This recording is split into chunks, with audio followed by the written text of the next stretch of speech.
topics that you guys are.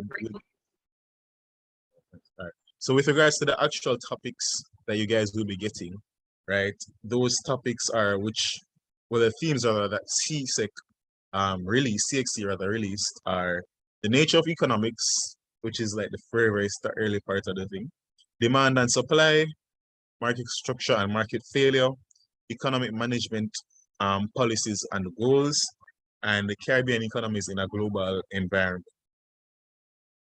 No, once you guys apply yourself, I really honestly think that you guys will do quite well. Once you apply yourselves, I think that you guys will do quite well. And yeah, I really think that you guys will do quite well. Once you guys apply yourselves, you guys will do very well at whatever you put your minds to. Right? So yeah, we're gonna jump right in. What I was planning to do today was that we can go through, since we're using 3 hours rather, we can go through basically 3 past papers in a sense and try to stick to 1 per hour, right? And let's see where we're going, right? So I answered, and afterwards, the answers that I did, because I did 3 papers, I can have a document with the answers that I did, right?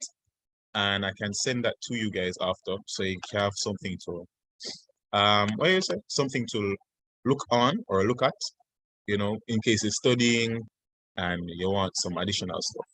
But the documents, they have the answers that I put there are very short. So if you have a explain or identify, you know, something like that, you know, you have like a explain or a discuss, you know, you'd have to beef up your answer more. You know, you can't just write something very dry, right? But yeah, once you guys apply yourselves, you guys should be fine. So computer loading up. So yeah, here we go. It's loading up. Let me share my screen. And yeah, as we're going to this, guys, you remember you can ask me anything that you need to ask. No question is a full question, trust me. I know the feel. I feel like I ask stupid questions when I'm in university all the time. But you guys can always ask me anything still. And you know, I'm a young person, like, oh no, I'm just 21, so you know, I'm not really old or anything like that. Right? So I'm gonna share my screen now. I don't know if you guys see my screen. You guys see my screen? Just tell me if you see my screen. Yes, we're seeing it. All right, awesome. All right, so generally, what I was doing CSEC, I would have stayed away from paper 3 stuff because you know that stuff is generally extra hard, and you know you don't really say you get stuff like that, right? So we're going to start with paper 2 from June 2007, and we're going to focus on, again, the actual topic themes that you guys will actually be getting, because it would make sense in order if we're just teaching you for a general understanding of econ, right? But you know, when push comes to shove and when the exam comes closer, what you want to get first and foremost is to master everything that you need to know, and the other things can come after, right? So let us go. Let us start to get right into it. It's a long time paper. Wow. It's 2022, so yeah. Let's go. All right. So I started at question 3, right? Because of basically the topics that you guys have, right? So we start here. We start with a question that's not too bad, right? And they actually define a production possibility curve. So I'm basically giving you guys a 2 marks, right? And if you guys remember, when we say production possibility, you just think about this funny looking, I'm still showing my curves that I draw, but yeah, you think about this funny-ish looking curve, right? The curve that just, you know, one line that comes over, but it's defined. So if we're defining a production possibility curve and it says 2 marks, we want to write 2, is a good thing to go on to write 2 sentences because, you know, you say 2 marks, right? So this is my definition. Remember, you guys don't have to worry about writing. Just listen, because I'm going to send this document that I'm reading off into the group right after, so you guys can have it and work with, right? So I define a production possibility curve that it shows the combination of 2 goods that can be produced with the existing resources, right?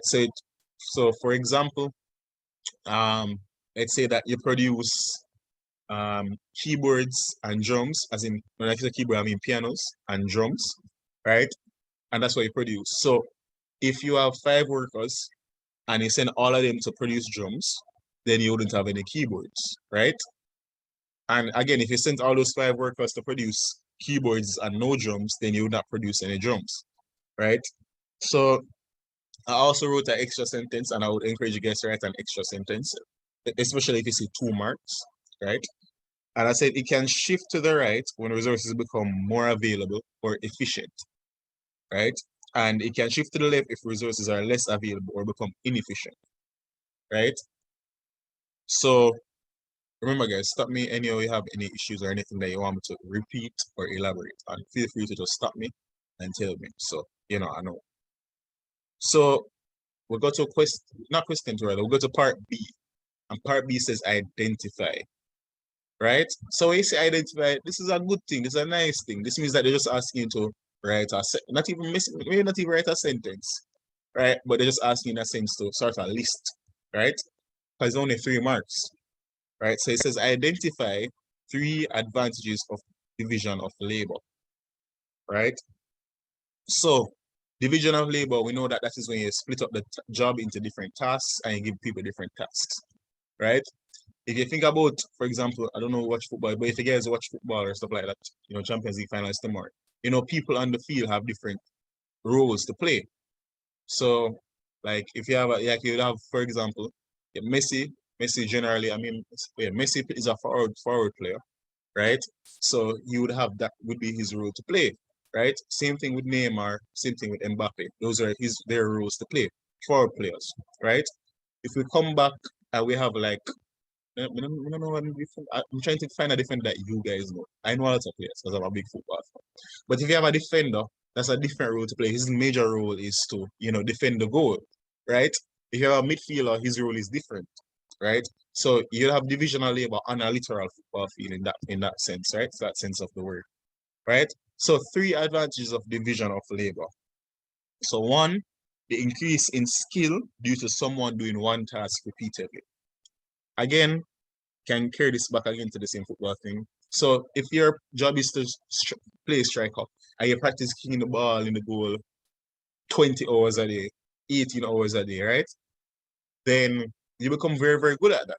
Versus if you try to do everything on the field. So suppose you say, I'll try to be a defender, I'll try to be a midfielder, I'll try to be a striker. You probably would not be as good a striker as if you just focused on that alone, right? So give you another example with like instruments. Let's say you have somebody and they play the piano, then play the drums, then play the guitar, right? If they probably focus all their attention on one, they may do all 3 of them well, that is great.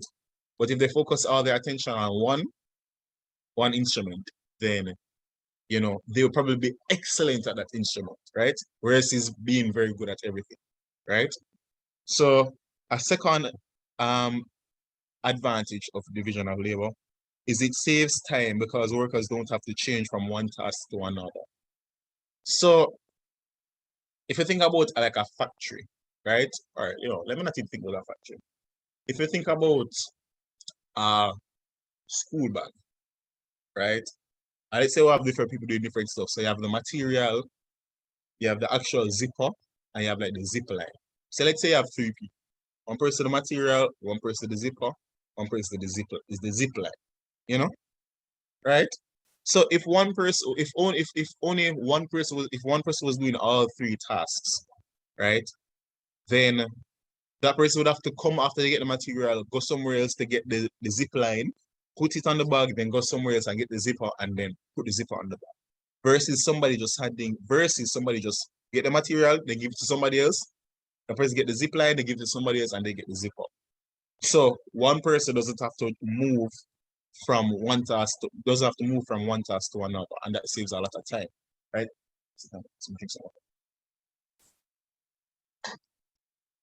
All right, and thirdly, a person who specializes in one skill often becomes a specialist and can even receive higher earnings. Again, we can carry it back to the same football thing, not even football, we can carry it back to track and field, because I use football, I used to use track and field, right? So we have both, right? For example, well, we used to have both, right? Because I'm gone, but we had both, right? And both specialty was like the 100 and the 200. Now, if Bolt decided that he was going to trade for the 100, 200, 400, 800, 1600, 3000, 5000, then he wouldn't be as good at the 100 and the 200 as he was, because, you know, he focused on them, right? So, because he focuses on those two, he becomes a specialist in those two areas, and he make a whole heap of money. So money when me and you would love making a life, right? So, yeah, continue now. And this is, I don't think this is not on you guys' syllabus, but it's because it's a long time paper. But it said, with reference to the sugar industry, distinguish between primary and secondary factors of production, right? So the primary factors of production are used in the production process to produce finished goods and services. I know primary factors of production are, you know, land, labor, capital, entrepreneurship. The secondary factors, which again, I don't think this is on, I didn't see this on you guys' syllabus, right? They're like materials and energy, and they're based off the primary factors. So within the sugar industry, a primary factor of production would be like a plantation, you know, i.e. a land. And a secondary factor could be like molasses, you know, because that's a product of sugar, right? All right. So though we're going to part B, I think I need to show you guys my attempt to draw for this part. Yeah, just going to. Well, part D says if the quantity of capital available for production, I'm gonna go back to it. If the quantity of capital available for production in your country increases, but labor remains fixed, would the law of diminishing returns still operate? No, we have to explain what the law of diminishing returns really is, right? So, diminishing returns states that if you increase one factor, remember our factors from earlier, land, labor, capital, entrepreneurship. So it says that if you continue rather to increase one factor while holding all other factors constant, each additional unit that you put on will add less to the total output than the previous unit did. I'll give you an example of diminishing returns now. So let's say that we're building a house, right? And let's say that we're using 15 men to build a house, right?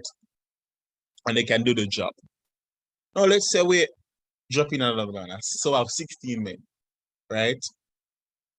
Still do the job very well, right? Still adding to output. So I have 17. But let's say we end up with 100. The 100th person is not going to be doing a lot. They're going to barely be doing anything. They maybe take up a one block. Whereas if you had the 15 or the 16 people, they would be adding positively to output. But by the time you reach out, if you have 100 person, by the time you reach the person number 100, they're not going to be doing much. They're not going to be doing much. Maybe them walk with a one block, or maybe them just sit down and a chat. But then the 100th person is not going to be doing much. If you go up, let's say we have 1,000 people building one little house, then some of them not going to be doing anything, right? So that is it. In this case, we're increasing labor, right? In this case, we're increasing labor. However, each time we increased it, it added less to the total output, which means that the person 100, is not doing as much as person 1 or person 50. Person 1,000 is not even doing nearly as much as person 16 or 70, right? So they add less to the output, which in this case is our house. So they would be add less to the building of the house than the earlier workers did, right? Now, what did they say as well? They said that with the law, they say that if the quantity, wait, hold on. Yeah, okay, so that is it. Explain the answer. Okay, so that is it, guys. So just in that like that way, you'll get, you know, your 15 marks just like that. You just elaborate on your thing, you know, write confidently, you know, people can really read and see into that. So let us skip and continue to number 4. Now this is another subsection on your guys' thing, markets and market failure. A good topic. I like this topic very much. And now they ask us part A 2 marks. These 2 marks that we're supposed to collect and pocket, right? Define the term market. Now it's 2 marks, and again, I would always, when you guys define and you get 2 marks, I would always encourage you guys to write 2 sentences, right? I'd encourage you guys to write 2 sentences. So my definition, what I did was I said that a market is a situation in which goods and services are exchanged. A market involves suppliers who supply a good or service and consumers who consume a good or service. And just like that, you pocket 2 marks just like that, right? Because you know we're on the road to getting a 1. Now, part B, list 3 reasons why markets fail. So when you say list and identify, that's nice because they're asking you for very, very short answers. So right here they're asking you why markets fail. So you just would list out some examples of market failure. So for my examples, I use public goods, positive/negative externalities, and monopolies. Right? So those are the examples that I use as to why markets fail. Right? I think there's another example called asymmetric information. But when you guys go to CAPE level or university level and continue to learn econ, you will get more in depth into the different stuff. So C, describe 2 benefits that will result in moving from a monopoly to a perfectly competitive market in the telecommunications industry. Now, a monopoly is like JPS, right? At NWC. They are what? Those are monopolies. Very practical example. Now, if JPS raises their prices, can anybody actually do anything? Like people complain, but do they actually have any other option? No, because, well, I mean, they do, but most people, they do have other options because JPS supplies electricity for Jamaica. So the people just have to stomach it, right? So JPS, and suppose JPS restricted light from some people, never give some people electricity. People could really complain that much. Well, they can complain, but what are they going to do? JPS has the power because they are the only one in the industry in Jamaica. And the prefix mono means 1. Hence, it's a monopoly, right? So 2 benefits that result from moving from a monopoly to a perfect competitive market. One of these is that because the price will decrease when you move to a perfectly competitive industry, because perfect competition drives down prices. Now, if you think about it like this, right? Let's say that you're at school, right? And let's say that your brethren is selling donuts. I have a donut right here. Your brethren is selling donuts. Yeah, selling donuts, right? So let's say a brethren is selling, I don't even know how much they matter. But let's say a brethren is selling this for bills, right? And you're really hungry. So you want a donut? You want a donut because you're very, very hungry, right? However, so yeah, so you want a donut, so you buy a donut from your friend, right? Suppose the next few days, 4 different people start selling the same donuts. You still want a donut, you know. But one of the persons who are selling, let's say them sell it for $90. Instead of the 100, them sell it for 90. Let's say another person sell it for 80. And let's say another person sell it for 70. You now buy back from your friend where I sell it for bills. Because if you can buy it for 70 and save $30, then that's what you're going to do. Right? That's what logically makes sense. Right? I really want to do this. But yeah, that's what logically makes sense. Right? So if you have competition, you will drive down price. Another thing that monopolies do is that they restrict output. Right? Which is basically in our example, you look at your friend, instead of coming with 100 donuts, and come with 50. right? Let me give you an example again. So let's say a friend can come with 100 donuts, right? And only 50 people want to buy, right? So him sell them out. But let's say him come with 40 donuts and 50 people want to buy, right? 40 donuts and 50 people want to buy. Then him can put up in price a bit more because he knows say somebody I go pay, right? So that is two things that would occur.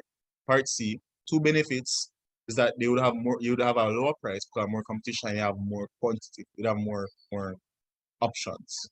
Because again, if you it more than your friend, then other people carry them donuts too. So if your friend only carry 50, let's say 3 other people sell donuts and them come with 50, you'd have 200 donuts instead. So you'd have much more donuts, much more product than you would have initially if it was only your friend alone. Right? Hope you guys get me. Now, part D says table 1 above presents a schedule. Let me zoom in a little bit. Or maybe you guys can, yeah, this is a lot better. Yeah, I think you guys can see a lot better.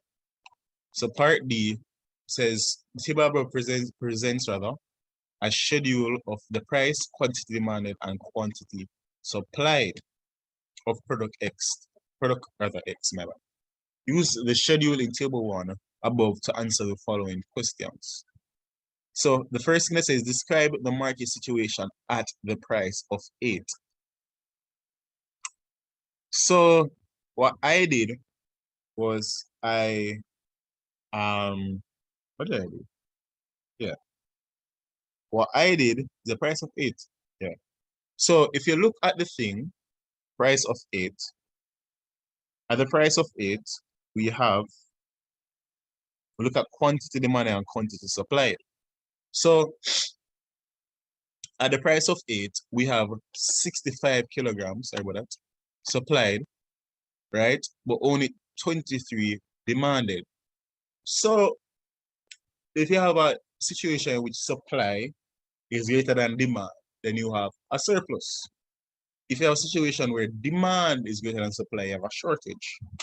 Coming back to my donut example, right? I want one donut. So let's say I had 50 donuts, right? But I only want 10, so I eat 10. I would have a surplus of 40 donuts left, right? But let's say I want to eat 10 donuts, I only have one, and I eat this one. I would have be short 9 donuts because I want 10 donuts, right? So in this situation, we see that the quantity supplied is greater than the quantity demanded. Thus, as I said earlier, when the supply is greater than demand, we have a surplus. So a plus, you can think about plus being more. So you have a surplus, you have more, right? So let us continue. The government imposes a fixed price of $6 on product X. With the aid of a diagram, discuss the effects of this action. Now I'm going to show you guys my horrendous drawing. I'm sorry about this. I'm telling you from now. Right? That it's not a nice thing. Right? I hide these with it. Alright. So it says again, and we'll go back to the question. The government imposes a fixed price of $6 on product X. With the aid of a diagram, discuss the effects of this action. $6. There we go. I'm sorry guys, I had to draw it using Microsoft Word. Right? So if we look back at our thingy, or table rather, we see we can pick out the equilibrium price. Equilibrium price is when quantity demanded equal to quantity supplied. That means that we're just looking for where these two numbers are identical. So look at 3220, 3030, identical stuff. All right. So this is where, and this happens at the cost equal to 5. So they asked us, however, if the government imposes a fixed price rather of $6, what would happen? So we can draw a diagram and realize that 6 is above. Now, if we look, we realize that at this price, the supply exceeds the demand. And a while ago, we said it, what happens when the supply exceeds demand? What happens when I want one donut, but I have 10. There's 9 left, right? So when supply exceeds demand, we have, again, a surplus. And this is in keeping with the law of supply, which says that the supplier will be willing and able to supply more at a higher price than a lower price, right? And that makes sense because if you're a salesperson and them come to you and them say they want to buy the donut, yeah, 3 grand, yeah, and them say them going to buy donuts for 3 grand, you're going to go produce a whole heap of donut and sell them for 3 grand, 3 grand, 3 grand. Or than if them say them want to buy a donut for $50. They'll be like, oh, all right, fine, $50, fine. But you're not going to want to produce more, right? So at the price of 6, it should be 6. The demand, quantity demanded is less than the quantity supply. Thus, we have a surplus on the market. All right. So let us continue. See that you just got another, you bag another 50 marks. Bag another 50 marks, just like that. All right. Let's continue. Now we go to question 6, because again, this is not a, it's not getting finances and stuff like that as a topic. Now, 6 asks us to explain what is meant by recession. Recession. So what is meant by a recession? So a recession is a period when for at least 2 consecutive quarters, which is 2 3 months periods, the level of GDP falls when compared to the level it was in the previous quarter. Now let me give you a good example of it. So let's say that of a GDP of, so just say a random number, 50. But then the following quarter we drop to a GDP of 40. And the following quarter we drop to a GDP of 30, would be in a recession. Because we'll be dropping for 2 consecutive quarters. Consecutive means that the one that comes after. So the first quarter we have 50, then we drop to 40, and then from the second quarter we drop from 40, and then we go to 30, would be in a recession. So you can always drop a little example, especially here, because it's 3 marks, right? And you want to maximize your marks, right? Now, part B says describe 2 causes of unemployment. Nice, easy pocket marks to pocket, right? And I described 2.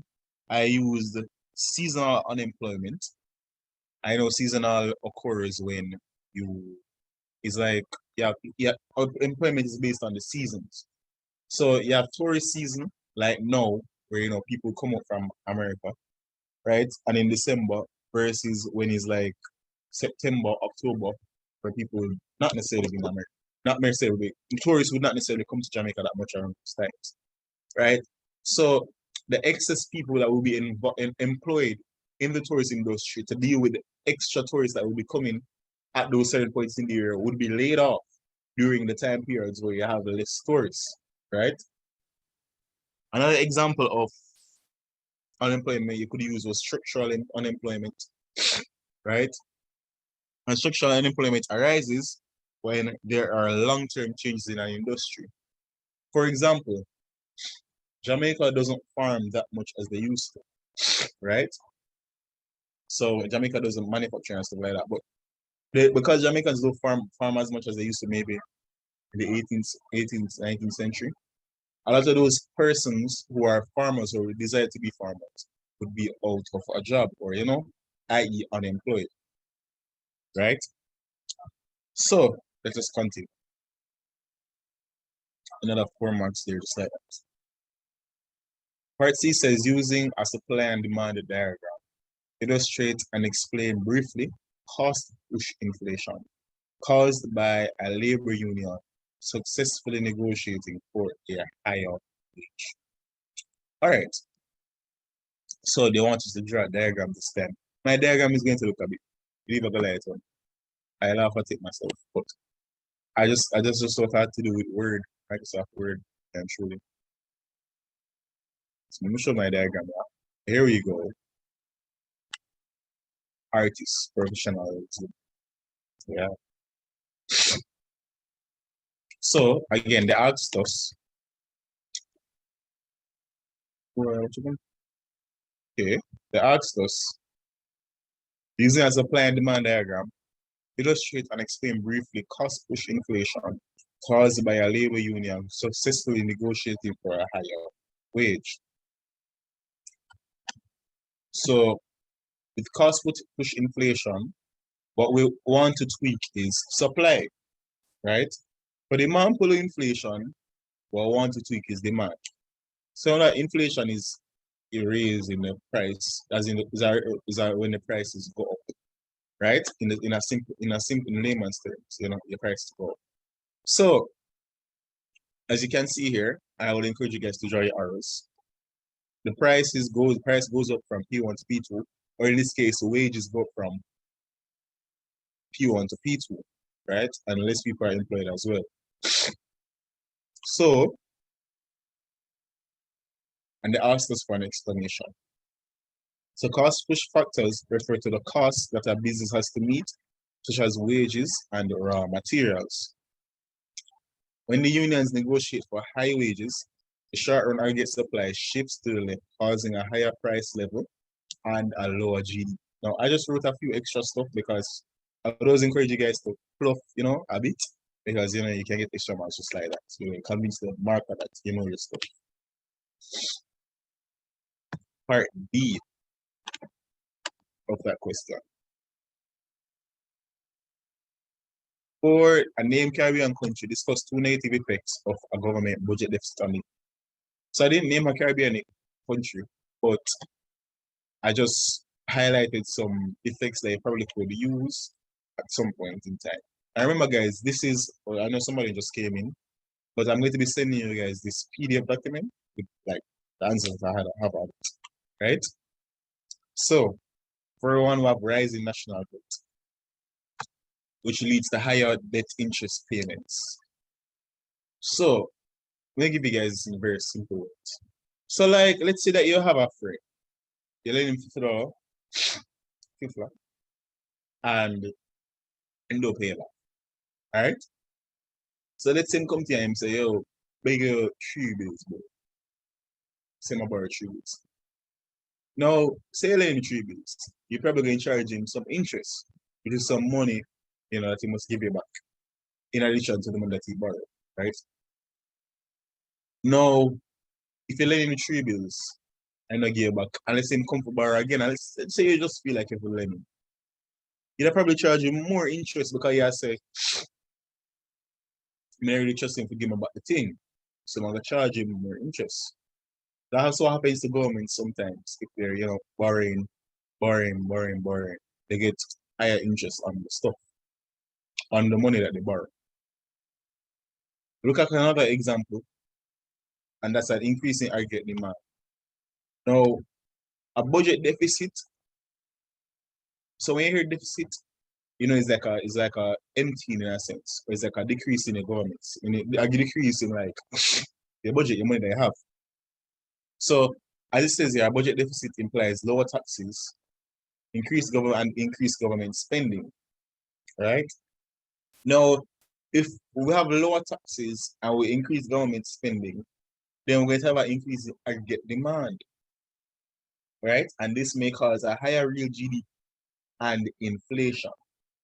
So if we lower our taxes and increase government spending, then the government, in a sense, will have less money because remember, the government gets money back in taxes. The government gets money back in taxes. One second. Government gets money back in taxes, right? So if you have a lower taxation rate, right, and you're actually spending more, the government will have a budget deficit, right? However, this is a good thing sometimes because the aggregate demand will be increased because when the government spends more, you spend more and you have a multiplier effect, right? And as you spend more, then you end up getting back money. So after this, I'm going to take a little break, you guys, to air it ahead. Now, another example is that, hold on, 1 second, guys, 1 second. Uh, 1 second. Oh, 1 second.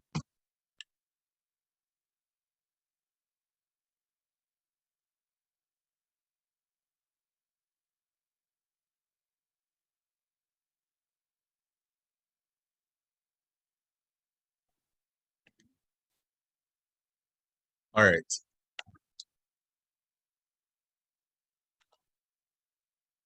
All right. You guys are seeing my screen, right?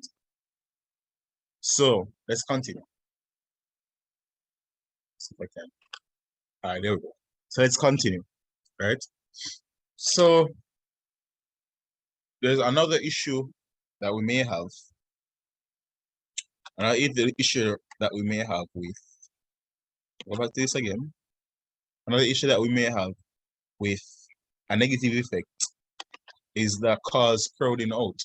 Now, crowding out occurs when interest rates go up, and interest rates is the cost of borrowing, So what happens is that the government will try to borrow from internal organizations, right? Government will try to borrow from internal, 1 second again.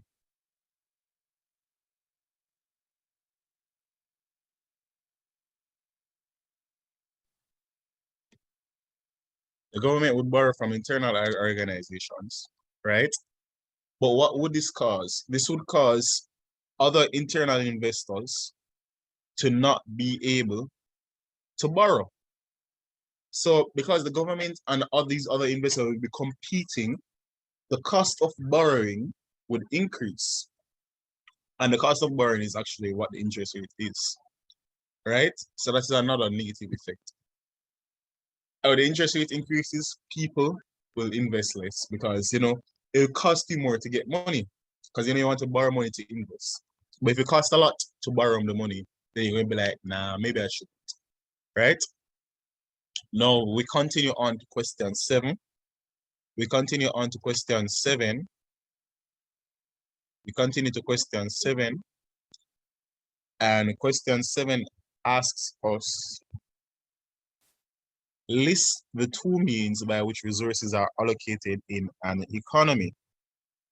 And the 2 means by which resources are allocated in an economy are, well, quote unquote, buyers and sellers or demand and supply, etc. You can use any one of those really and truly, but I think I would use demand and supply if I was doing the exam, right? Part B, and they say that's a good 2 marks, demand and supply, 2 marks. Part B, distinguish between a change in demand and a change in quantity demanded. And this is a question that they repeat a whole lot. Repeat this question a whole lot, right? So if you could know it, study it, sort it, etc., could get your marks, nice, easy marks, right? So a change in quantity demanded is as a result of a change in price, right? And if you look on the graph, you look at the graph that you have, let's see if I can find one of my very bad looking graphs. If you look at the graph that you have, that I had, yeah, this is quantity demanded, right? So if I want to change quantity demanded, I would just go along one of the lines, right? And price causes that change.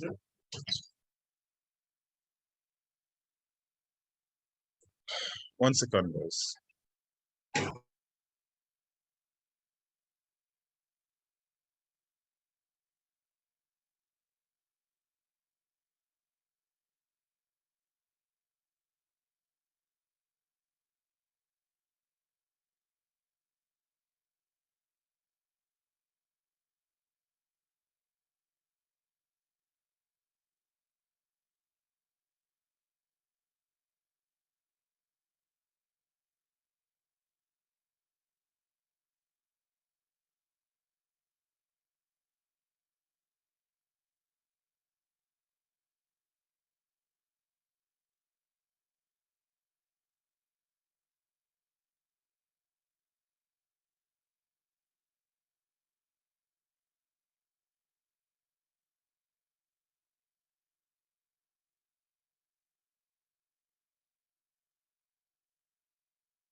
Yeah. Distinguish between a change in demand and a change in quantity demand. All right.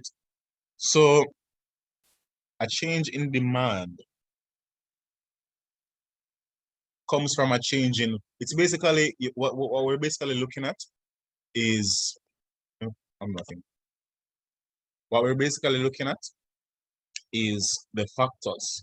So a change in demand comes from certain factors, and a change in quantity demanded comes from a change in one factor, right? So, and that change in that one factor is price. So if you have a change in price, that would cause a change in quantity demanded, right? See there? You have a change in price, bam, bam, then it would still be on the same line, but it would go to different portions of the line. So if you look at this, P2 to P1, understand it goes from here, so comes down and we're here. Realize that quantity demanded changes.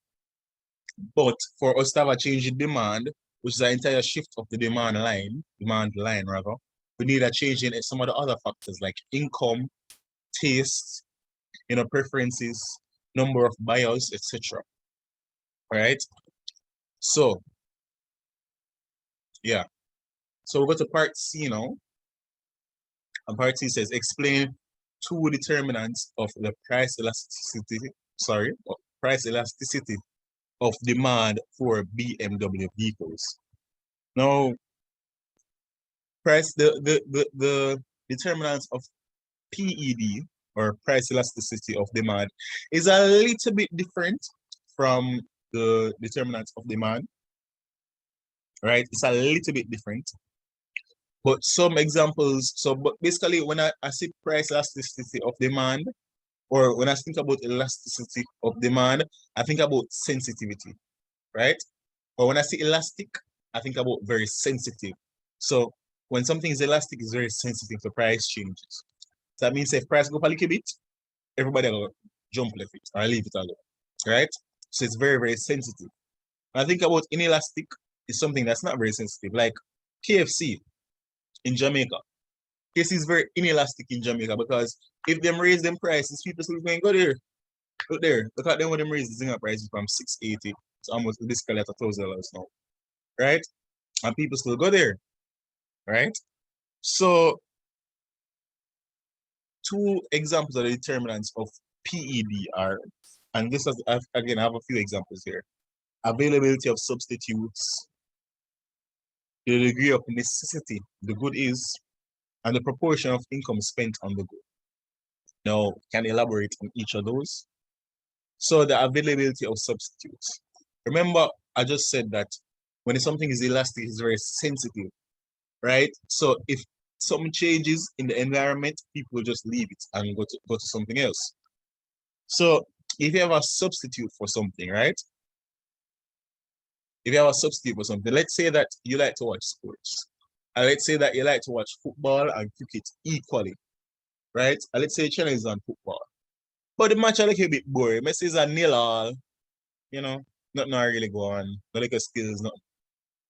Then you probably switch to cricket, right? Because you like to watch them equally, for you because you like to watch them equally, watching cricket is an easy substitute for watching football, right? So your demand for football is very sensitive to, the price, or since it's very sensitive overall. Now, the degree of necessity the good is basically if a good is a high degree of necessity, then it will be very inelastic, right? Because you need it. So, for example, let's say that you need surgery, God forbid you need surgery to live, right? Stay alive. Let's say you need a surgery to stay alive or something like that, right? Then, although the price may be 500 grand, 600 grand, you're going to try to find the money, right? Because you actually need it to live. So if the price went up from 600 to 620,000, you'd still demand it because you need it to live, right? And another determinant, V3, is a proportion of income spent on the good, right? basically, if something take up more and more of your income, then you'll be more prone to changing your demand for it, right? So let's say that you buy a car, and let's say that you can buy a BMW, right? Or you can buy a Honda Civic. And let's say that BMW, let's say that you pre the two as very similar, but let's say the BMW took up 90% of your income. So let's say I make 3 mil and the BMW costs 2.9 mil. Right? But let's say that you can get a Honda Civic and you like the Honda Civic and it's for 1 mil. You would generally switch from the BMW to the Honda Civic. Right? Now, ironically, part B asks you to discuss how these may be responsible for shifting the curve from B to D1. Right?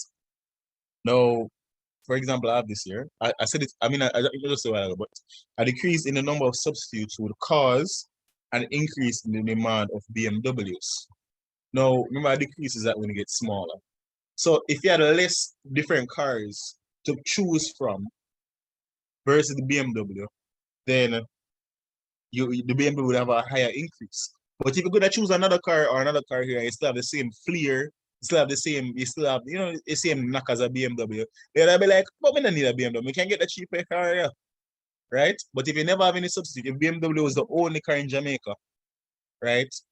Then it's either you get a BMW or you don't drive. Right? So, yes.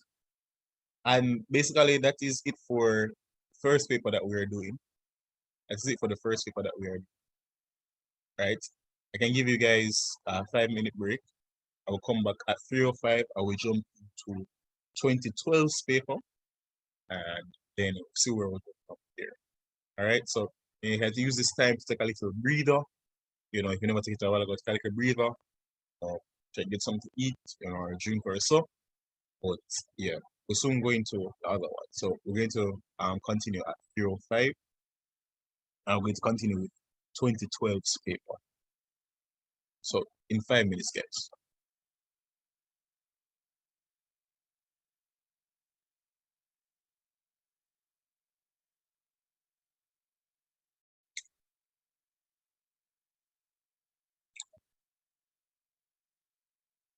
All right.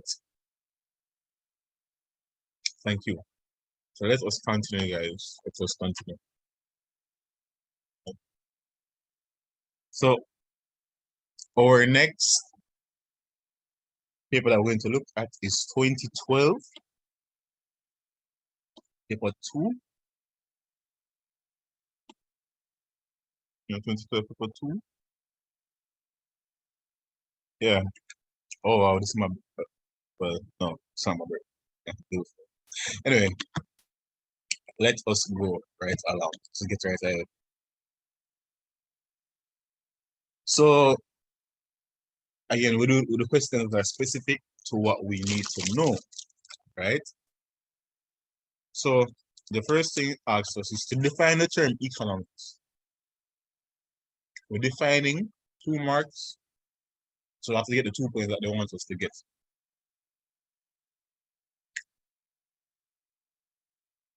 So this was my definition. Economics is a social science, sorry about that examines how wealth is created from the allocation of scarce or scarce resources. I got that definition from the study guide. But yeah, once you're along that line, or you're along, once you mention scarce resources, or allocation, or social science,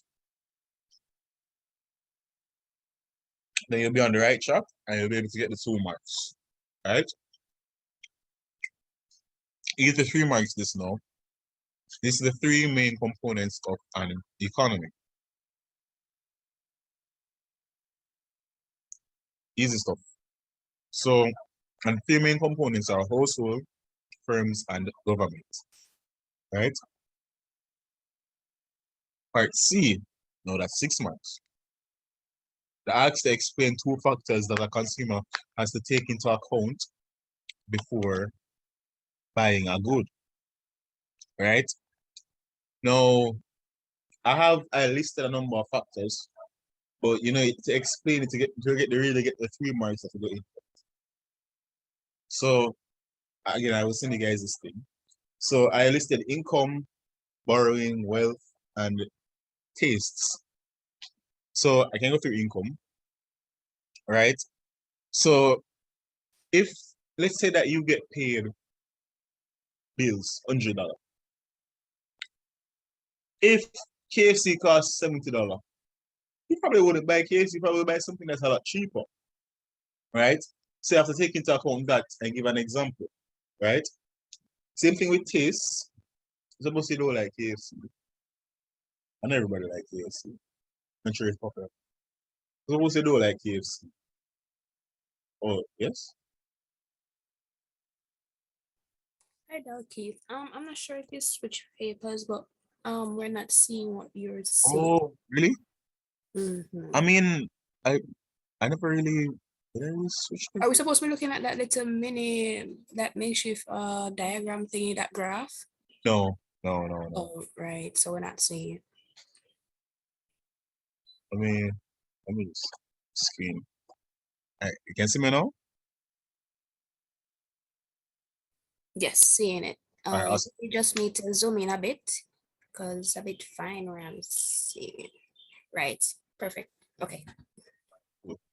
Alright, so yeah, we did define the term economics, and as usual, you know, econ is a social science, allocates scarce resources. And the three main components of your economy is firms, households, and government, right? And we spoke about the 2 factors. Well, no, not the 2 factors. We spoke about 2 factors, right? So income is something take up a big slice of income. You're probably not going to want to purchase it, right? And also, if you don't, suppose you don't like something, and everybody like it. Suppose you don't like something, suppose you don't like Chinese food for some reason, right? Then you wouldn't be inclined to purchase it, right? Now it says for part D rather, it says that using a diagram of a production possibility curve, explain how opportunity costs can be illustrated. All right. So let me another my other diagram. Will really look nice. But, yeah. Okay. So let me scroll it a little bit. Yeah. So this is you guys can see my diagram? Yeah. All right. So we have good Y on the Y-axis, I have good X on the X-axis.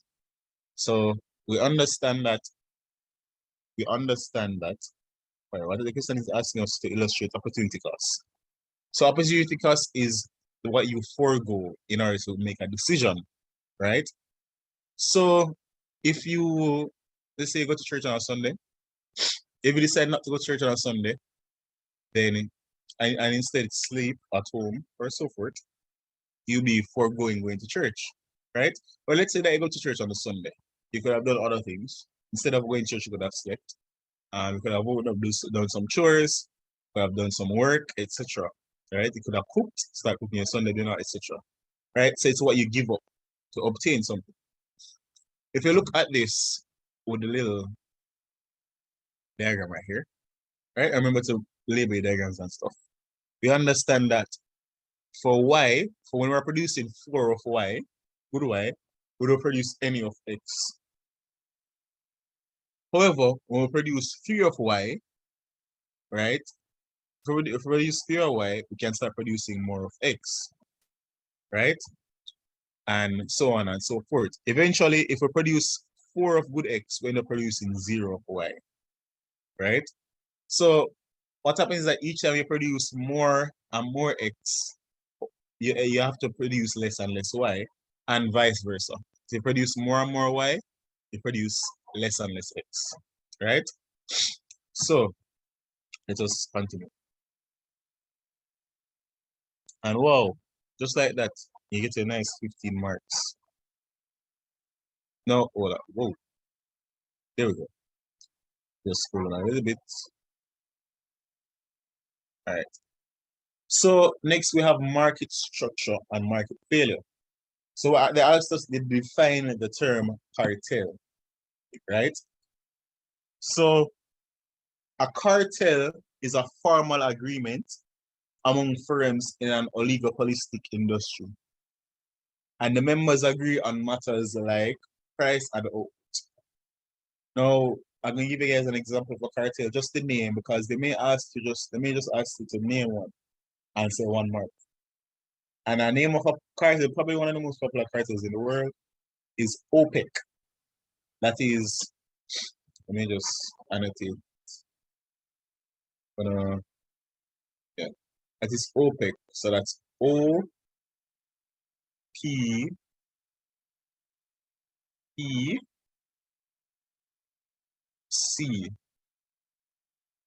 It's the Organization of Petroleum Exporting Countries or States, right? So that is OPEC, right? That is OPEC. And they control a lot of the world's supply of oil.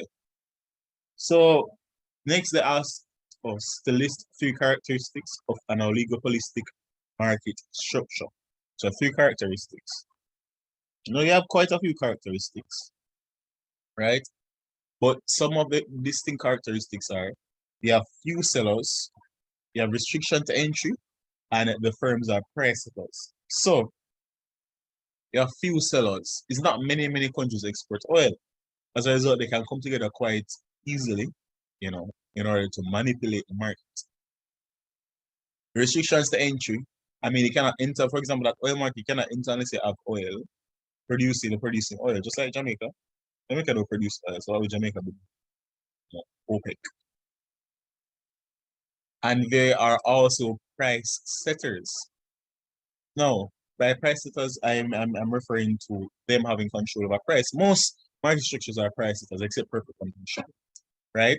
But they have control over price because they are price setters. Now, go to part C. It says a computer store has reduced its price of computers using 2 separate diagrams, one for computers and the other for printers.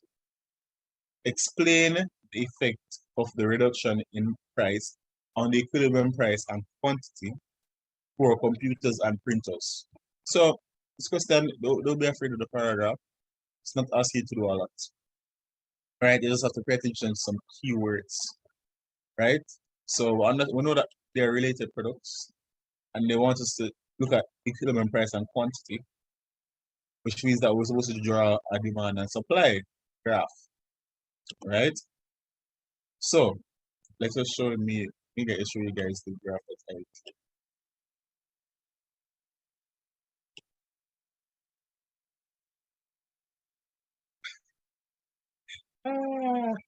This actually looks so cool. Again, it's very hard to draw on computer.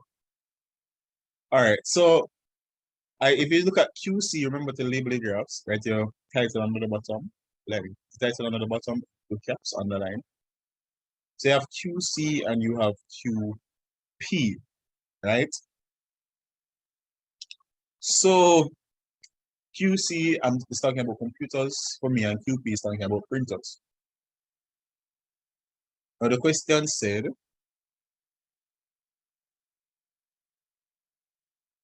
a computer store has reduced its price of computers. Now they reduce the price of computers. So that is what we're going to show here.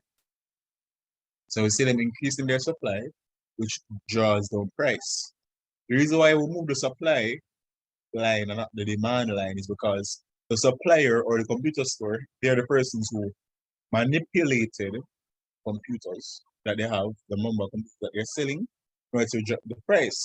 So they drop the price. However, if you look at printers, if we drop, no, not even that, before I reach there, before we know that the law of demand, it says that the price, when price, basically it says in layman's terms, that when price decreases, quantity demanded goes up, ceteris paribus, which means that holding all other things constant, right? So when everything is constant, that increases, right? So price goes down, the demand, quantity demanded will increase. So when the quantity demanded for computers increase, which means that people buy more computers, we end up having people demand more printers. But why?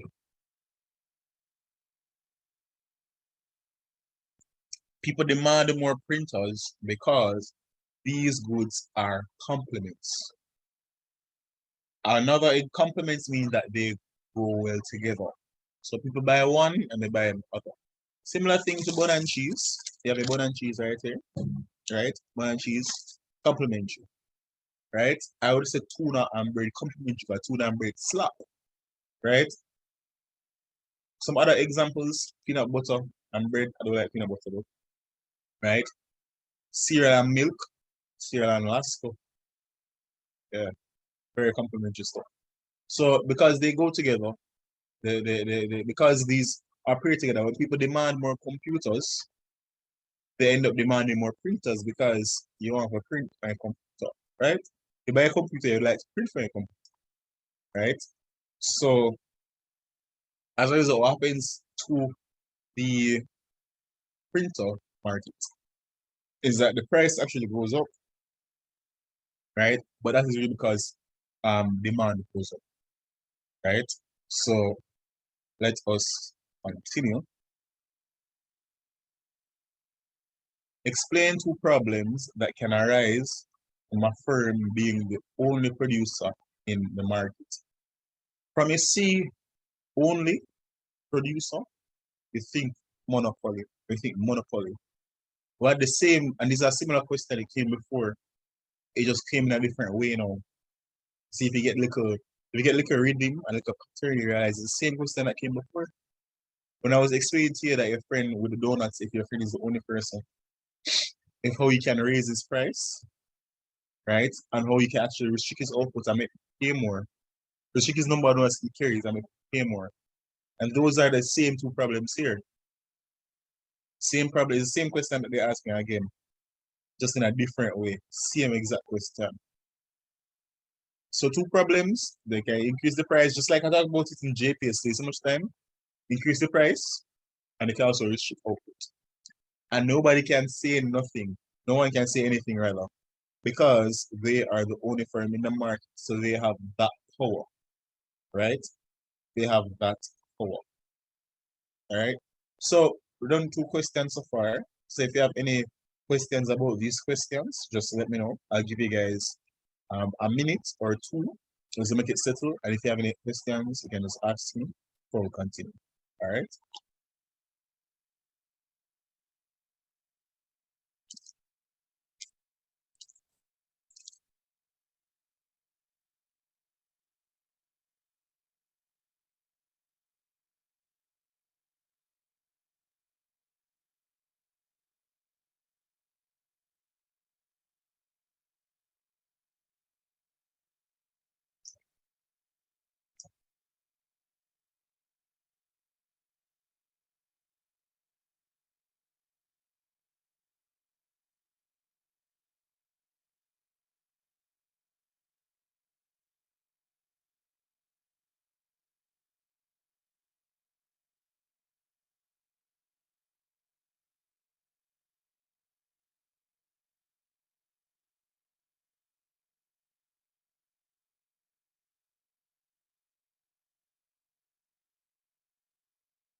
All right, no questions. So let us continue. We move to question number 4. And question number 4 is another defined question. And so what you always want to do is hit 2 things to get your 2 marks. So for investment, I said that investment is buying assets such as stocks, bonds, etc., with the expectation that that investment will make money for you. Right? There are a number of definitions of investment that you may be able to use, in econ as well. But that is the one that I chose to use, right? So savings, said that savings is consuming less in the present in order to consume more in the future, which makes sense. We all save. And, these are kind of common sense questions, basically, because, we all save. But these are really common sense questions, really and truly. Common sense questions, right? So, let us continue. Identify one factor that affects investment. Now, I think this question is repeated a couple times. Right? I start to remember back in my years when I did it. Maybe I did it in 2017 or 2016. Yeah, but when I thought about investment, the first thing that comes to my mind as a factor is interest rate. First thing that comes to my mind as a factor is interest rate. So just think about it, like you see the I, and think about the I, because investment interest rate both start with the I, just like investment interest rate. So that is a factor. It's a major, very, very major factor actually that affects investment interest rate. Right? Now, part C says an economy records a rise in unemployment. Wow, that sucks. And a fall in business investment. Also is very, very concerning. Right? Explain how 2 fiscal policies can be used to address these conditions. Now, this is 6 marks. Those you have to do a little bit of writing, much more writing than usual, right? Because it's 6 marks. So, what 2 fiscal policies can be? When you say fiscal, right? When you say fiscal, what's the guess for something? So when you say fiscal, what should come to your mind is taxes and government spending, right? When you say monetary, what should come to your mind? Money supply, interest rate, right? So when you say fiscal, you think tax and government spending. Tax and government spending. But when you say monetary policies, you think money supply and interest rate. Money supply and interest rate. So the 2 fiscal policies that can be used to explain how 2 fiscal policies can be used. So you explain how taxes and government spending can be used. Now, you have unemployment and a fall in business investment. What you then need is people to spend more money. Because when people spend more, person's business will have to employ more people, right? Businesses will have to employ more people, right? Thus, more people would be employed, which would cause a decrease in this employment. Sorry, a decrease in unemployment, right? So, what you do, the first thing government would do is decrease taxes, right? So you want to give more people some more money, some more cash in the pocket so that they could spend, right? Not only that, but this would cause, if they decrease taxes rather, this would cause an increase in investment, right? Because it's actually taxes on investment. Not only that, taxes on in terms of returns, but not only that, but because people would be spending more, businesses would be doing better. Business would be booming, right? And that would cause an increase in business investment. Not only that, and that would be 1 point. right? So they get your full marks. The other point now, it could be an increase in government spending. Now, this can be anything from the PATH program to roads to scholarships from the government, etc. Right? To what you call it now, subsidies, right? That they give businesses to produce and stuff like that. Now, if the government increase government spending, and let's say that they target business and say they're going to subsidize the business, if the government subsidizes the business, the business can spend less money, right?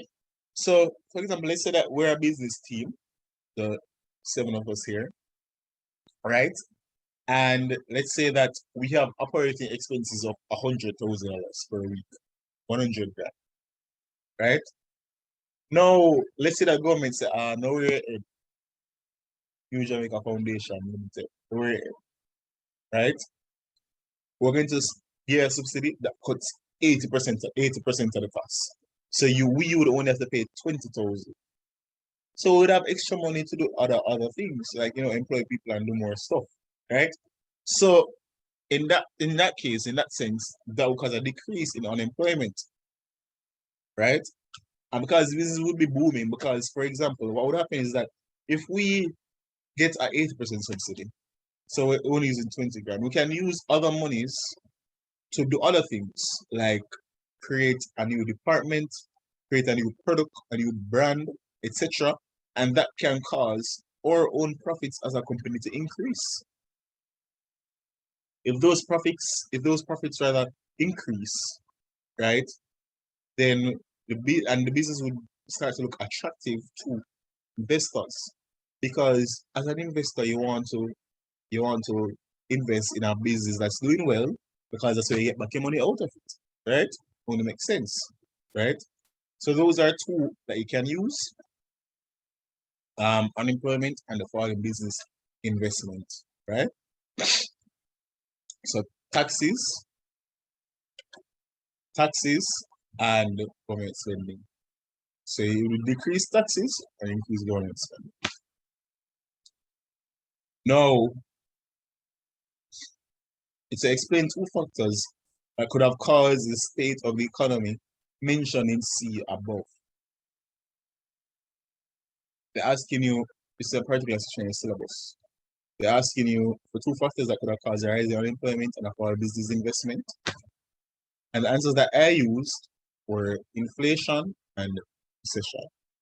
Inflation, the increase in the prices, it gets more expensive to have a business, so you have to lay off people. And recession is a period of general economic decline, right? So because the GDP is dropping, we have a decrease or a fall in business investment, right? So yes, that is that, and that is another 15 marks. Now again, if you guys have any questions or anything, I'll give you guys 2 minutes. At 3:35, I got any questions, you just ask me, and then we can jump and move on to the last question on this particular page. So yeah.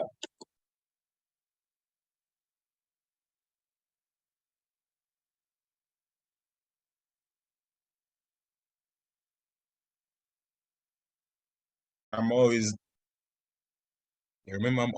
active in the group. Let's moderate. I'm always active in the group, guys. So if anything, you can always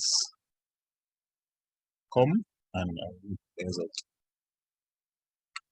Right? So let us continue. Yeah, I see my screen, right? Just making sure. All right. So again, those topics, not stuff you guys will be tested on. We'll be tested on this topic. Now, I've realized that they do this quite a number of times, right? With regards to acronyms, and that's actually in your syllabus, acronyms.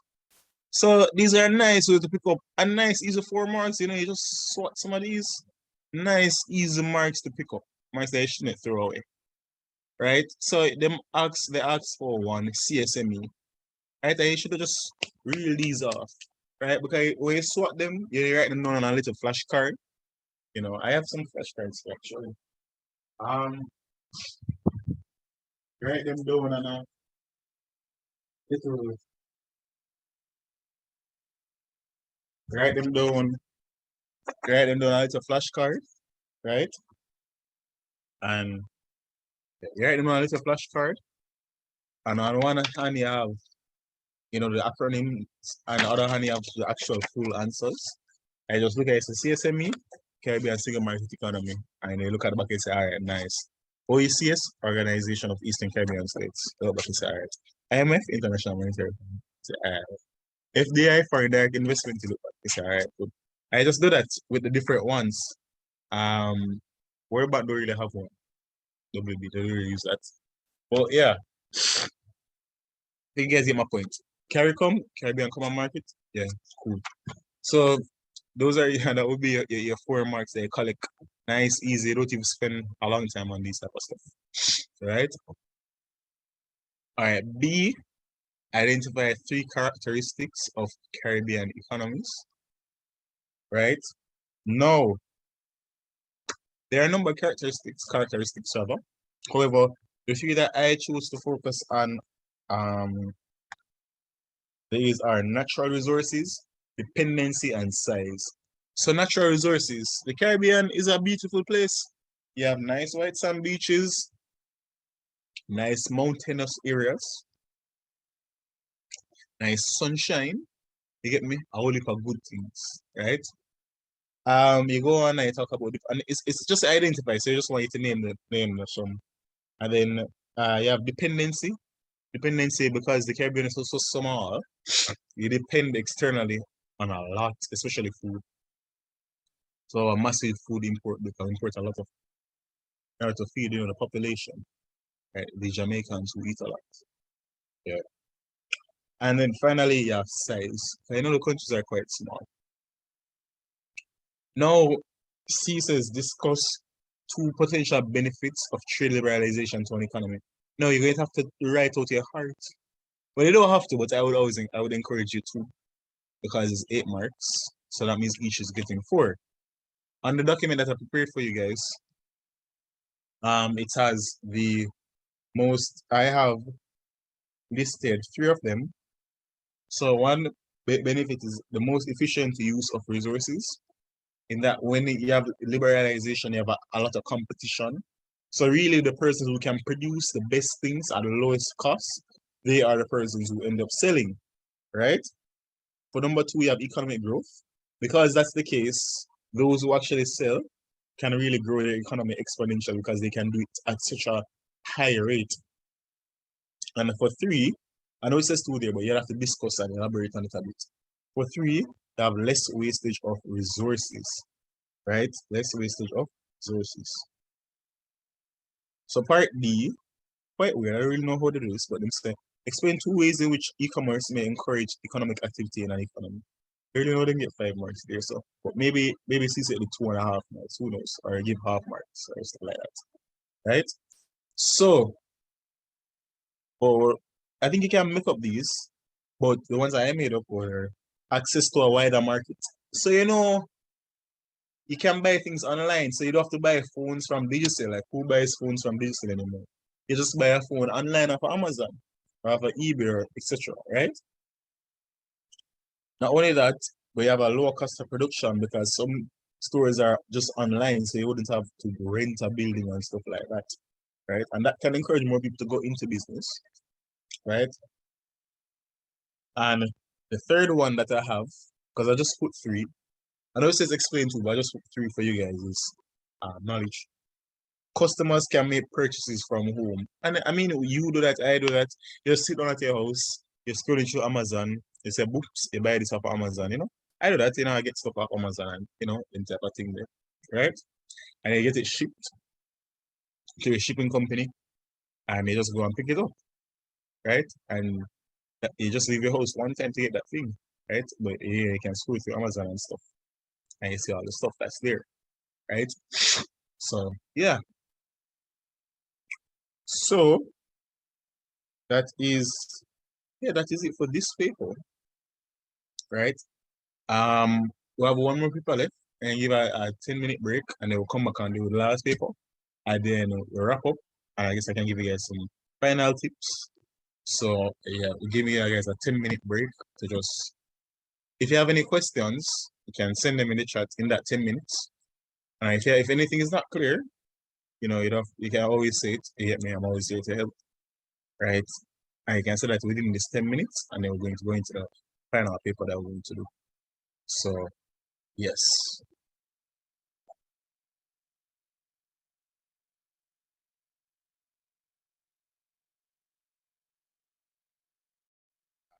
Afternoon.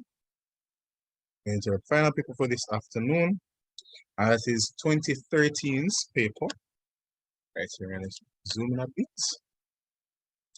All right, let's go.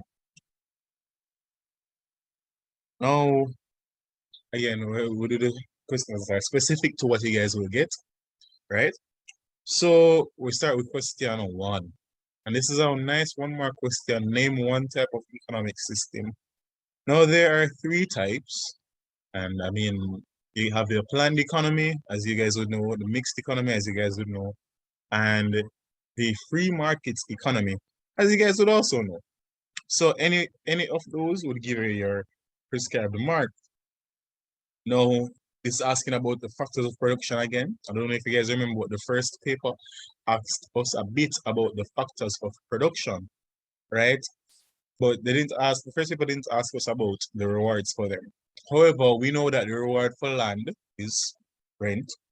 We know that the factor of production that rewards us in wages is the labor, because that's what you get when you work, right?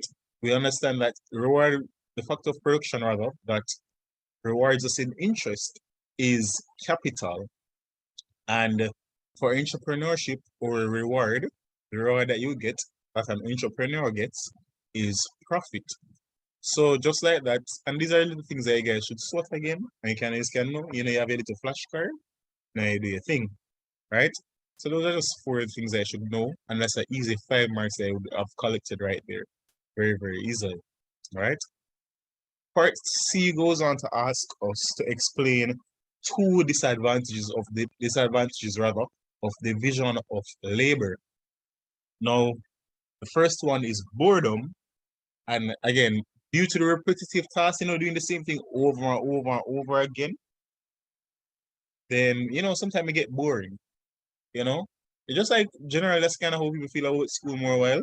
Go back to the same classes over and over and over again, the teachers over and over again. So you get very, very bored. Sometimes they need a little change. A second drawback is dependency.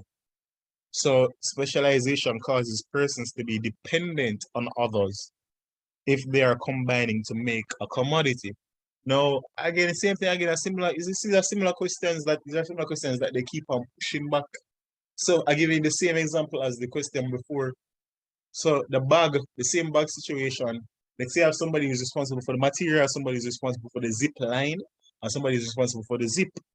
Now, if the person who is responsible, rather, for the zip line is sick, so they have COVID after bit, and they can't come, then you wouldn't have a bag because you wouldn't have a zip line to put the zip on. You just have the material and a zip, but you wouldn't have the zip line, so you wouldn't be able to make the complete bag. And that is one of the other downsides of division of labor, is that you end up being dependent on others, right? Part D asks us, and this is also another popular question, use in one example, distinguish between production and productivity. Now, production is a process. You combine various materials and various material inputs, because production is when you use the inputs to create outputs. So you combine the various material inputs and immaterial inputs in order to make something for consumption, because that's what you do with production, consume stuff. Now, productivity is the measure of the production process, right? So productivity is a measure of the production process, right? Now, and productivity, you have different, you can put a little example of productivity and a little example of production. Production, simply could I say, how they make molasses, or, how they make a bag, or, anything like that, right? So an example of productivity would be like you measure something in output per worker or output per hour, not hour, output per hour, right, etc. So you always good to put your example there because that is how you generally you get the extra mark. And it says it right here still using one example. So that is how you secure the additional mark, right? Now we go on to our market structure question, right? So they ask us to define the term market structure. And again, we say another define. You see the thing with these papers is that it's a common pattern. It's a common pattern with regards to what you guys generally get. So they may ask to define a cartel, or they ask to define a market, or they ask to define a market structure, and they're expecting 2 sentences. So once you have done your definitions, and again, I will always encourage you to have a little flashcard, you have done your definitions, it can be a little sorting, right? Very important. So you know what a market structure is. And my definition here for market structure is a market structure refers to the characteristics under which a market operates. And I got that from the study guide. Right? These are under several elements, right? Sorry about that book for a minute. These are under several elements, including the number of buyers and the sellers, types of goods and services sold, and how price is determined in that market. So you have different little elements that make a market structure specific. Examples of market structure, right? But wow, that's actually part B. So let me just go to part B. So part B asks you to list 3 types of market structures for 3 marks. Again, list, identify, you just need 1 word. You don't need to elaborate on your stuff. Right? So the types of market structure, right? 3 types. You have a number of types. You have monopoly. I know you remember that word from earlier. Oligopoly. Probably also remember that word from earlier. Perfect competition. Again, similar word. Monopolistic competition. Yeah. So oligopoly, perfect competition, monopolistic competition, and monopoly. Yeah. So those are some of the market structures. I gave you 4. It asks for 3, but right here in the example. But yeah, I just giving you guys 4. Now it asks, with the aid of a diagram, explain what happens in a market when a surplus exists. If you guys recall, we dealt with a surplus question. Literally, we dealt with a surplus question. But I'm going to go and show you guys what we have here. What I have here. Right. 2013. Yes, all right. So again, pardon my writing, it's just so horrible right now. So, but yeah. So when we have a surplus, it occurs when supply is greater than demand. We spoke about it already, probably twice. Probably spoke about it twice actually. It's like they put it back every year. Right? I was talking about the donuts. I already understand that with a surplus, what happens is that because the price is higher, you probably need to supply more.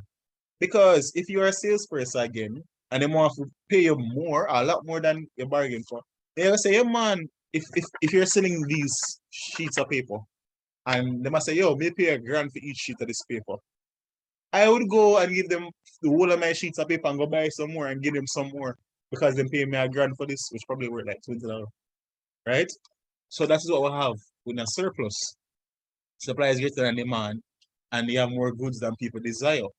As a result, goods are left on the market, and that is surplus. Right? And as you can see here, it's above. So that's another way you can remember the surplus. The surplus is above. Think about plus being high, plus being higher. So the surplus is above, the shortage is below. Right? I think about the shortage as being short. So shorter than the intersection of the X right here.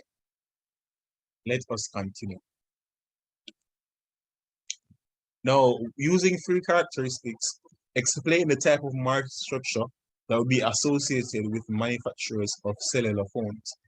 Now, we're going to explore market structure right now that we did not before, but that's good. Because we explored the others, we explored perfect competition, monopoly, and oligopoly already, cartels. Now, The cell phone manufacturing market is a monopolistic competition, right? And the reason why we say it's a monopolistic competition is, well, these are the characteristics of a monopolistic competition. Many sellers, a differentiated product, and free access to entry/exit. Now, the cell phone manufacturing market, I can probably spit 10 names there off the top of my head. Say I have the Apple iPhones, Samsungs, Huawei, right? Your Motorola, right? Think about it. Your Google phones like Pixar and phones there. You have Windows phones, right? You have Blue, right? You have Blue, right? Can I remember anymore? Mm, mm, mm, mm. You have some phones like Sky. You have some phones that people don't really know much about, right? You have ZTE, right? ZTE. But yeah, you get my point. You have a number of sellers, and they're all selling phones, right? They're all selling phones. However, it's differentiated, right? Because if you look at an iPhone, not really like an iPhone and a Samsung, different stuff. A Samsung and a Motorola, different stuff. A ZTE and a Samsung, different stuff. A DL, I don't even know what DLs, the DL 900, man. A DL and an iPhone, different stuff. So, but they're all phones, right? They're all phones should be manufactured. However, because they have the little differences, some people have a better camera, some people have a prettier screen, different little things, right? Because of this, this is what we describe as a differentiated product. Not only that, but the market has free access to entry and exit. There are so many phone brands that you don't know about. Because anybody can get up one day, you get some engineers, right? And you create a phone. And you sell it. So, and nobody can stop you from doing it. So, yeah. Let us continue. So, let us continue. What is hold on. Part 3, or number 3 rather.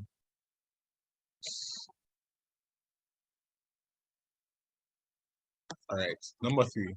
Again, same thing with the acronym. With acronyms, what's your best friend? This is your best friend. Best friend with acronyms. You write your thing on the front, you have a thing on the back. So these acronyms in full, right? Look on my sheet. These acronyms in full. So you just know you just know your acronyms, and they give you 1 mark. You get, and normally when they put it, they look at them, put 4 of them. So you just put some books, they call it your 4 marks, and you move. Right?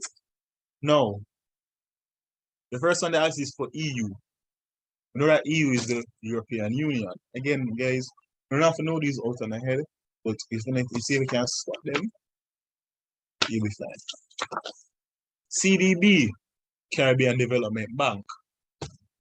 FTAA, Free Trade Areas of the Americas. And CARICOM, Caribbean Common Market. No, they don't ask you guys to like define it and stuff like that, or what they do or stuff like that. I think they will do that if you go to like 6th form, and Cape and so on and so forth. But for CSEC level, do that. Right. So once you know your acronyms, you're fine. You're good to go. B, state the name of the international organization that was established to provide member countries with short-term financing. And that is, and 1 mark, that is the International Monetary Fund. International Monetary Fund. When I say you hear about IMF a lot, especially if you live in Jamaica, you hear a lot about IMF, this, IMF, that, IMF, this, IMF, that, IMF, this, IMF. A whole lot here about IMF growing up, right? And they are that organization that provides member countries with short-term financing, and Jamaica is a member country, right? So part C, discuss 2 problems that may arise for a consumer when shopping on the internet. Now, I think this is something that you guys can use your own innovation or your own smarts. You guys are smart guys. You use your own smarts and you develop, your answers. But for me, I talk about, because I experience this and this is experience it, issues relating to product quality. So, for example, let's say that you buy a shoes online on Amazon. It's not like you can try it, and you get it, and you take it out of the something, and you realize that the heel still there in the box. So, is that the shoes you get, right? So that's another issue related to product, and there is quite something for sending it back if you can even send it back, right?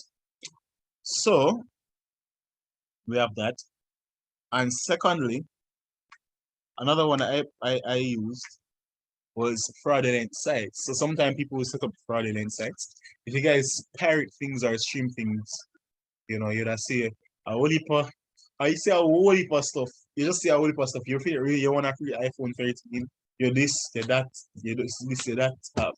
It's just, oh yeah, it's just crazy. It's just crazy.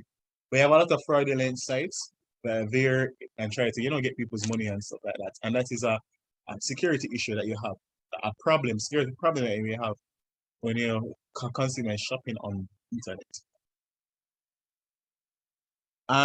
So we go to part D.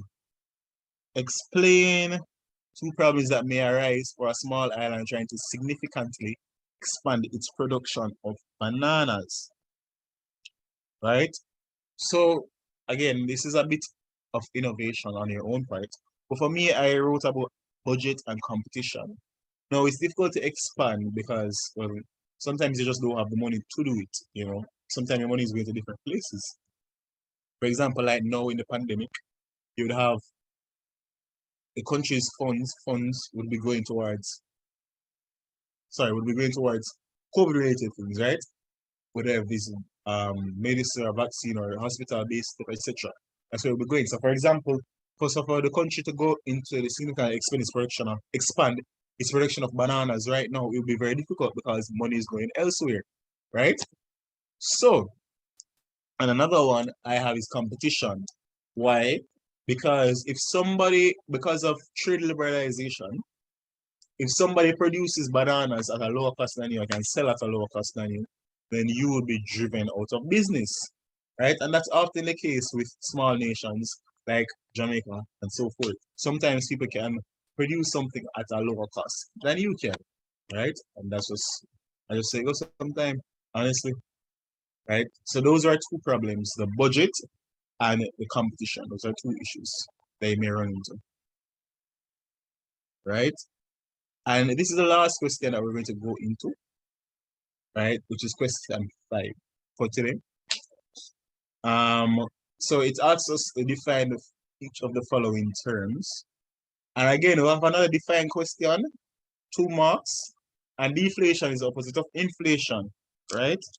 So you can use a number of definitions, but I have deflation is a decrease in the general price level of goods and services over time, right? And you know, inflation is the general and sustained increase.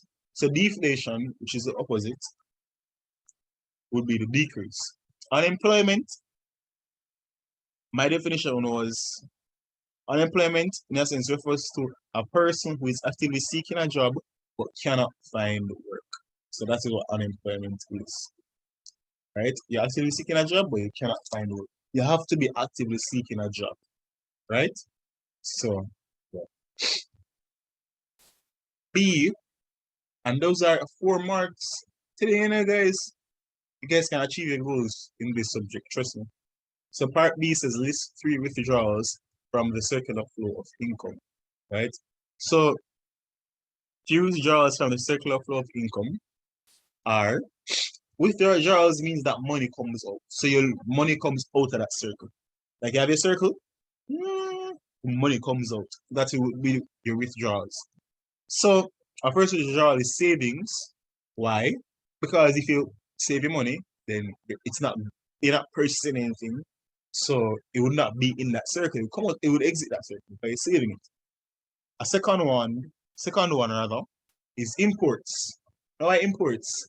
Because for you to import goods and services, you have to put your money.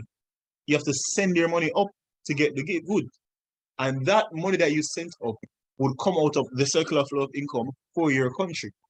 So if I am buying a shoes off Amazon, again, for example, I bought shoes off Amazon recently, that's what I thought with, right?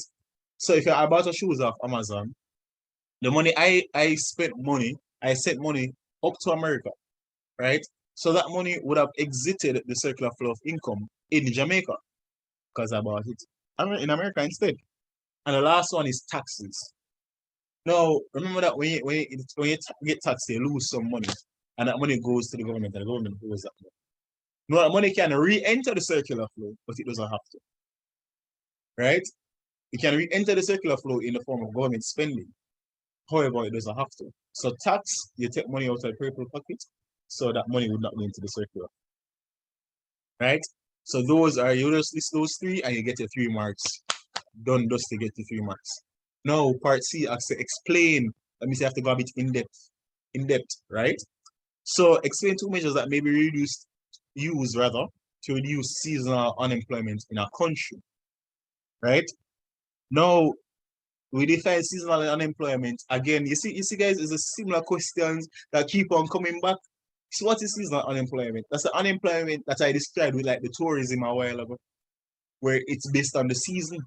In the word season, I'll say, but based on the season, right? Same thing I described a while ago with the tourists, right? In that during the time when it's like December, January, and summer, a lot of tourists come down here. I was at the hotel last week, and I saw about 6 weddings in the 2 days I was there, right?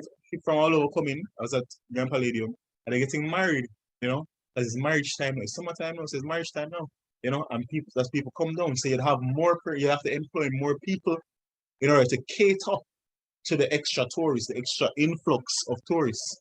However, if you think about September, October, you don't have a lot of people because they're at school, right? And they're at work, etc. So you don't have a lot of people. September, October, right? So those persons would have been laid off or unemployed, the people, because I mean they would have been the hotel is a demand, I mean, right? It's not you don't have a lot of tourists to deal with, so they would be unemployed. No, but the question itself asks 2 measures that may be used to reduce seasonal unemployment in our country, right? 2 measures. Now, I have 3 measures listed here. Well, no, I have 2 measures listed here actually. One of them is savings. No, my bad. One of them is to diversify the economy, which is, for example, in order to do that, you can train people.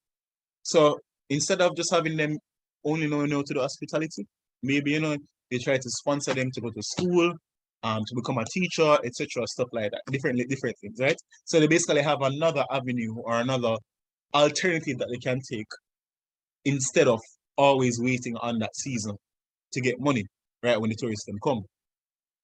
Another one is the government creates jobs, right, in the off season to improve infrastructure. And sometimes the government does that. Government literally provides jobs, right? And the persons, you know, them work, put up with the government, and the government provides them, you know, with some funding and stuff like that, right? So you just elaborate on that, just right, you know, right, as you know, you feel led to, and explain yourself, and you will secure your marks that you need. Trust me, you'll secure your marks that you need. And for the last question now, discuss 2 problems that may arise for trade unions in attempting to fulfill their role when a country is in recession. Another discuss 2 with a 5 marks. Very, very, it's like they've only changed up some words here and there, guys. Really not true.